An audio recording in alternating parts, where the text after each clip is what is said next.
Howdy.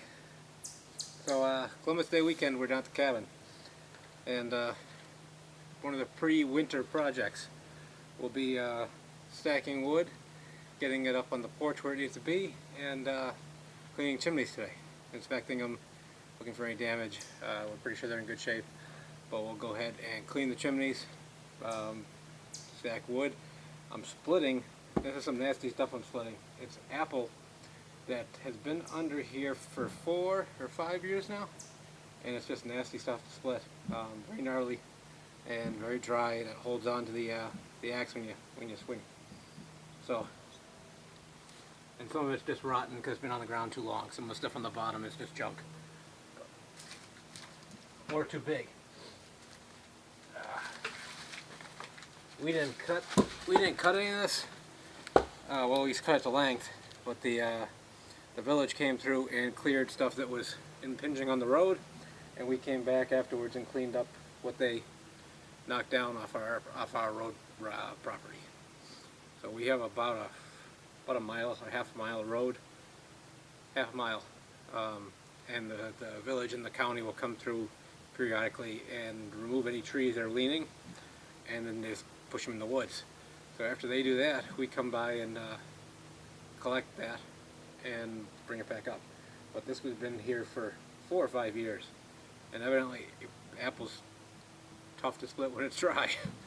This is nasty stuff. It just holds on to the axe. This one actually isn't bad. I got a good crack going.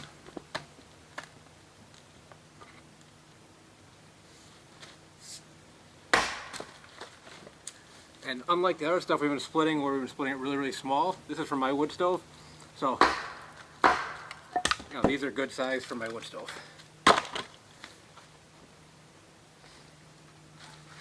The one that's already split, that's ash.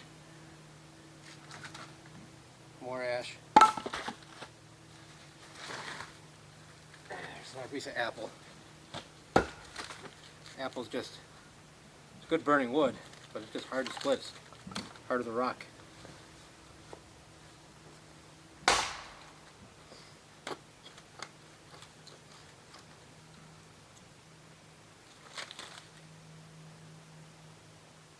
And normally we have a splitting area somewhere else, but I don't feel like taking all my stuff over here to tire and all that.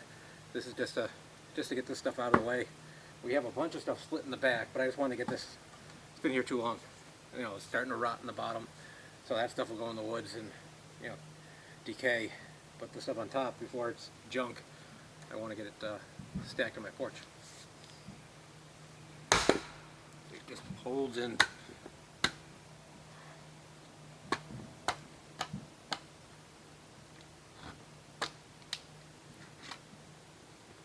I mean, this splitter is really, really good. I split with this all the time, and it doesn't suck in on green wood like ash, which we split a lot of. Never sticks in like that. But on this stuff here, and it's knotty. That's part of the reason. I actually think they cut this into pieces and stacked it. I think they were planning on coming back and getting it, but it's our wood, so we took it. Flip this. There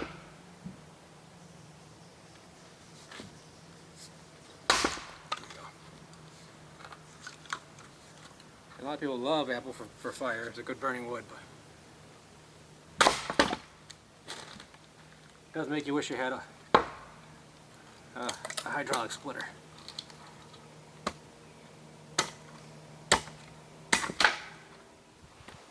Okay, so we got the wood split, we got it on the porch, and the next thing to take care of before winter to get ready is cleaning the chimneys out. Now, we had a fire here last night. We cleaned this chimney beginning of last season or somewhere around that. We only use it for about a month, so usually the chimneys aren't that dirty.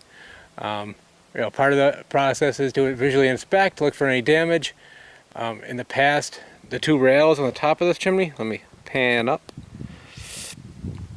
and they kind of disappear in the sky. But right there in the middle, the snow will ride out on those occasionally. So we have to, we have bent ones underneath from one time where the snow load rode out on those two rails and bent them. So, visually inspect, look at the top of the chimney, check the screening on top. Otherwise, you'll get birds in there. The last thing you want is a dead bird in your chimney when you fire it up, or a live bird. Live bird, at least you probably hear it, but you also start to smell it pretty quick. So we didn't design. The Amish designed this chimney, and it's awesome because we can clean this from the outside. So I'm going to bring you up close, and we'll show you how it all works. Okay, I'm not sure how clear it is, but the bottom of this chimney here, right here, a little cap, and actually feels like I think it's full of water from the feel of it. And I'm standing on a stump, which isn't all that secure, but I don't feel like getting a ladder out. So it's held in place with a nail, and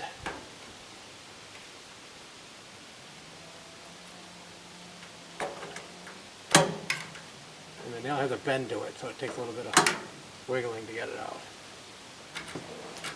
Okay.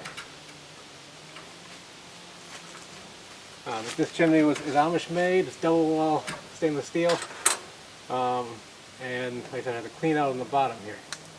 It feels pretty heavy right now, so I'm thinking it's full of water. No. Creosote. A little creosote, but a little bit of water. So let me see if I can hold it up here. I'm not going to dump it up here because I don't want it to land on my camera. But this is all at the bottom, where I can see straight up, which is good. Hand it to me, I'll dump it. So yeah, we're going to dump this off scene, and now we're going to get the brushes all set up. Now,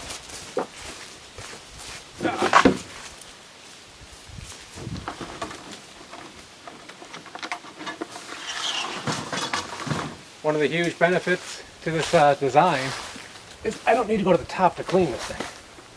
I can clean it from the bottom, which is, again, an awesome design, because it's a pain in the neck to get to the top. Especially on this one here, because it's not against the building, so getting to the top wouldn't be easy. So, from the bottom here, all you gotta do is slide, you make sure the chimney's cold, obviously. There's my one safety warning. Don't do all this chimneys up. We have a wood fire going. And it rains. And then all I gotta do is attach each section. And on the way down, I will clean each section as I remove the rods. And I'm gonna get to the top. It's like snow from hell.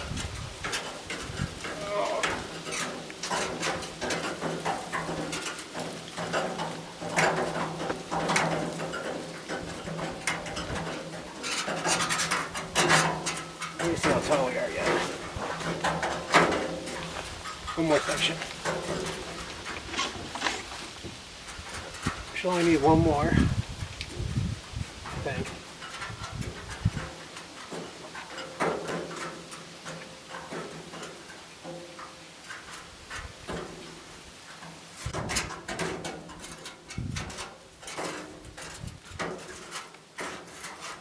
Right there.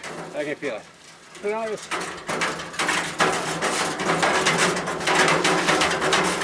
Just shake it around.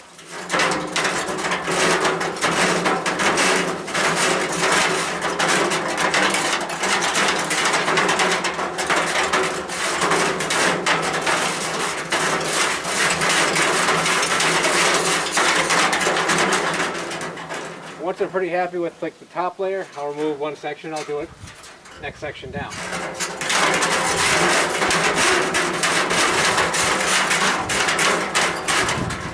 Fairly happy with the top layer. Of course, it always seems to lock up. Now I'll remove one section at a time and clean it as I'm going. The rod's also doing some cleaning as it's going too. Just pump it into the sides.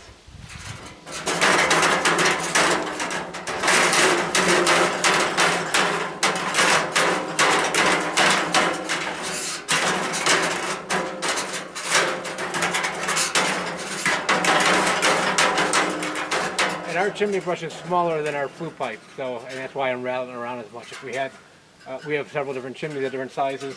It's easier to go with the smaller size.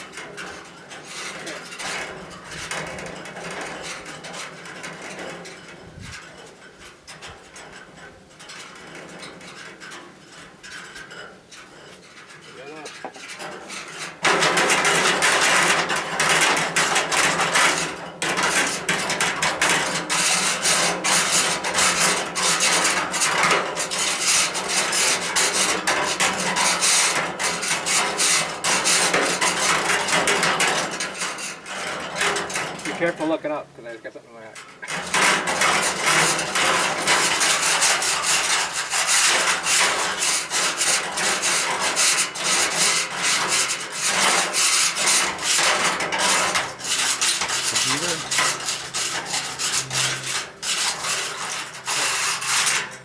The brush is out.